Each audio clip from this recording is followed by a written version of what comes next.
to white, but it's still listed on the register because they used the original plans. But when you take your picture today, it is not a picture from the time of the Russians. It's from 1966. But anyway, you have a wonderful picture. And this is the church from the back. Now, I mentioned to you that they did really, really well in the relationships with the Clinkets, and they do today have many, many Clinkets involved, especially in Sitka, in the Russian Orthodox Church.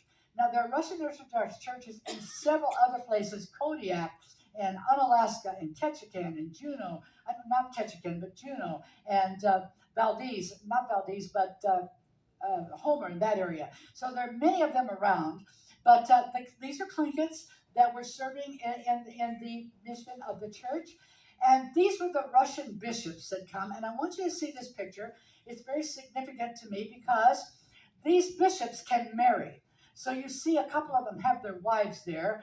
And I think it's just me, but I think the guy in the middle looks like Will Ferrell, but whatever. But nevertheless, I think I see at least one woman, no, two women in this picture that they brought from Russia.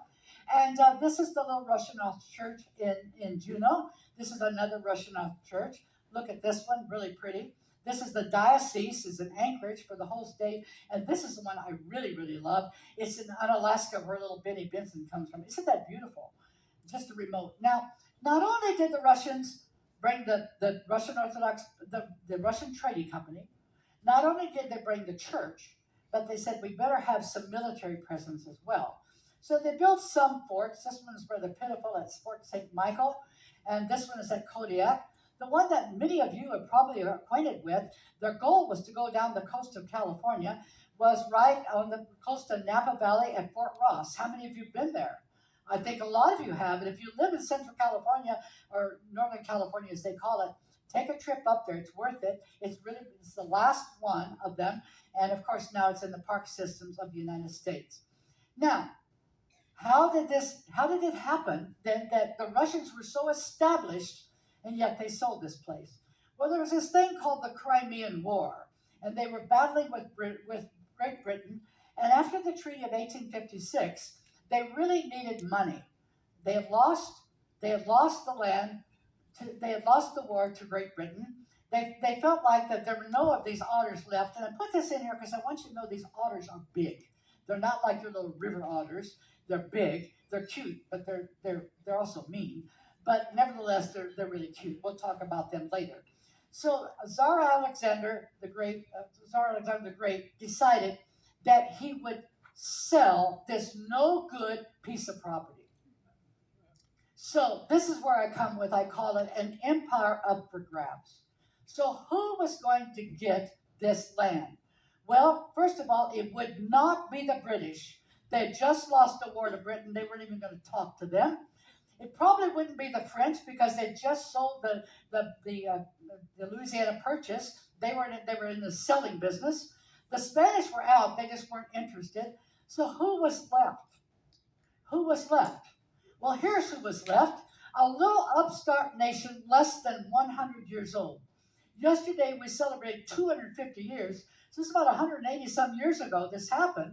And about that. Anyway, this little upstart land, and then we were talking to some people yesterday about visionaries. We had this guy called the Secretary of State by the name of Seward. He was a visionary. And this was right after the Civil War, and just 2 years after the Civil War. Seward had actually been shot when they tried to kill all of them. He survived, but Abraham Lincoln did not. But he had a very good relationship with the guy that was the manager of Alaska at that time. And so he said, let's see if we can buy it. Well, to me, it just seems impossible. But they negotiated this treaty, this sale. And on March, let me go back and get the exact date. On March 30th, 1867, they negotiated, they signed the documents, and this is the signed check for $7.2 million. Now, what's the .2 about? How did they get to that number? As you're coming into Sitka today, on the port side, you're going to see a very large, small lake or pond. It's just easy to see. That pond was the business of a company in San Francisco for ice for the whole West Coast. They said, wait a minute, you're selling our business. So the point two was for the ice business, and then they got their money that way. But really, they made jokes about it. They call it Sewer's Folly and Sewer's Icebox. And really, it really wasn't. And even in Seward's time, they didn't realize. I don't think I don't think Russia knew what they were selling, and I'm sure that Seward didn't know what he was buying, except what an amazing purchase. So they had to have some celebration to change it from Russian to American. So they brought this ship called the Osprey on October 18th, 1867. They went up on Capitol Hill, they brought a band, and the idea was they were going to have this big celebration of band playing and everything. They're going to lower the Russian flag and fold it, all that, and then raise the American flag and everybody cheer and shout. Well, sometimes things don't go as planned, and sometimes they're kind of comical. This is the wife of the fellow I showed you earlier, and she was there. But as that flag came down, this very loyal Russian lady, it got caught by the wind around the pole, and they could not get it down. So an American sailor shimmied up the pole, cut it down, and it just fell to the ground, and she fainted. She couldn't believe that her flag did that, and there we have just a little depiction of what happened. But it was a 37-star flag that was flying that day. Now, if you go to Ketchikan, and we are going to Ketchikan, if you go out to Saxman Village, there are actually 3 places to go to see totem poles. It's the totem pole capital of the world. You'll see this pole that's a tribute to Abraham Lincoln. Well, why is that there? Well, you know about the Emancipation Proclamation that Lincoln signed. And when Alaska was purchased, the Native Americans somehow learned about the Emancipation Proclamation, and some of them had enslaved some of their other tribes. They had to set them free. So the ones that were set free made this commemoration. Now, this is a very interesting pole. This is called a shame pole, and this is a potlatch hat. Now, why am I showing you this picture? First of all, what's a potlatch? A potlatch is a celebration that the Tlinkits would have. Sometimes the Shim-Shan and the Haida do too, but specifically the Tlinkits. If you had a birth or a wedding or a big harvest, you give this massive party that can last for 3 days to 2 weeks. And in the party, you give away everything you own to the people who come. And they bring you gifts. And that's their tradition. So after Seward purchased Alaska, he came up to Alaska and he visited Ketchikan, and they gave him a potlatch with lots and lots of gifts. But William Seward, although he was very visionary and purchased this land, had not done his cultural homework, and he didn't give them anything back. And so this is called a shame pole. This is William Seward, and you see there's nothing on the pole. He has no story. That's what they were saying. Now, some of his family came up here later and heard that story and said, can we pay to have that pole taken down? They said, sure, it's going to be several $1 million for you to take it down. And so they left it because they wanted to just get it out of the picture. But it's a tourist attraction, to say the least. Well, after Alaska was purchased, no one really knew much what to do with it. This is Sitka, just beginning to grow. And then this fellow by the name of Sheldon Jackson, he learned about the Organic Act of 1884. Now, there are a lot of organic acts if you go through American history, but this one was significant in Alaska because up until 1884, from 1867, it was just nothing. No one knew really what was going on. We just bought it. That's all. It's just like you buy a piece of property, drive away, and just don't come back, do anything to help with it. So what happened in 1884 with this Organic Act, what happened was you were allowed to come and start schools and have some military posts and so forth. Sheldon Jackson was quite an educator, so he began to organize schools, not just for the Native Americans, but for the Russians that were left behind and anybody else that was white or green or whatever color. He also went over to Russia and he brought 20 reindeer. Reindeer are not indigenous to Alaska, but there are millions of them here now, thanks to Sheldon Jackson. Now in Sitka today, you will walk past Sheldon Jackson College. It closed in 2007, But from the time Sheldon Jackson started until then, it was a place where Native Americans came to get a really good education. In fact, the friend that I mentioned to you that lives there, that's where he taught. Now, just for fun, I have something very unique to share with you. When the cruise ships started coming to Sitka, excuse me, they said we got to have some things to entertain the passengers because we don't know what to do. So because when I came here with my parents, we just walked around. There was no tours. There's nothing. We just walked around. We weren't sure what we were looking at. But so a bunch of women said, maybe we could organize some Russian dances. Does anybody know about Russian dances? Nobody knew. Nobody knew the Roman Russian dances. Nobody knew about the costumes. But these women began to research it, and they organized what they called the New Archangel Singers, dancers, excuse me. Now, unfortunately, they only perform on Wednesdays, so I brought you a little clip. They became world famous. They performed in the Kremlin. They performed in Washington, D.C. They performed everywhere. And their dances are incredible. I'm going to play this long enough for you to see something at the end that I can't believe. But this is, they're done right there at the convention center. I'm so sorry they're not doing it today. Check and see. Maybe they'll have a special one just for you. It only costs $15, but I don't think it'll be there. But let's watch it anyway, shall we?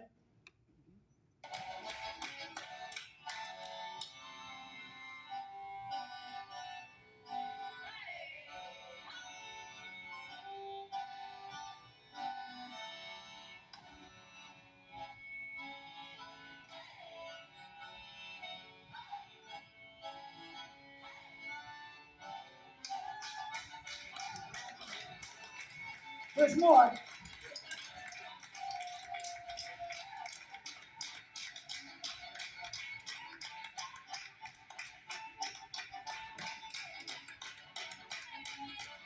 There's just one part I want you to see. I think it.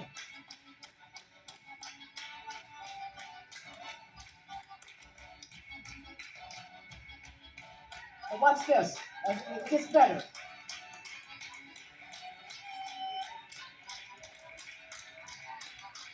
Now here's the part that I can't believe. Just give it about 1 second. Here comes that.